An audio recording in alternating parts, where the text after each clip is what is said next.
I was sent this receiver hitch storage unit and asking my opinion on it, make this short video. So let's check it out. Here's everything you're going to get in the box. You're going to get the unit itself, instruction manual, and some retaining bolt lag screws here that can go into the wall.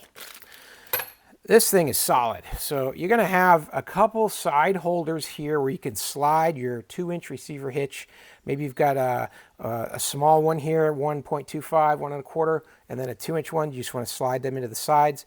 But then this hitch here, using those 4 lag bolts that they give you into a 2x4 or some kind of strong structure, you can mount this to the wall. And then now you've got this ability to put your attachments, your receiver hitch items into this and store it on the wall.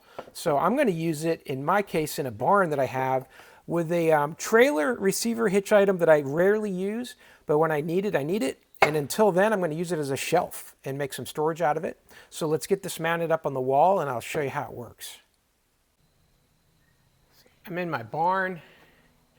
This is the rack that I'm going to store in the hitch receiver.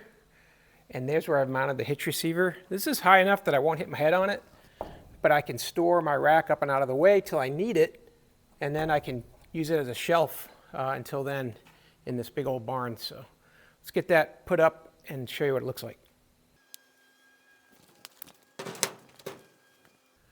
So there you go. It's up and out of the way. Solidly attached here. I mean, this thing is just so sturdy with 4 bolts holding it in place. 2 here and 2 at the top. Now I just got to get my hitch pin, and I'll put my hitch pin in here just to be doubly sure that this doesn't come forward. But yeah, I like it. That's what I was hoping for.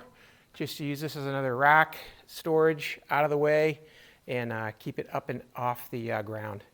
So that's a great receiver hitch accessory for doing just that. Hope that helps. Have a great day.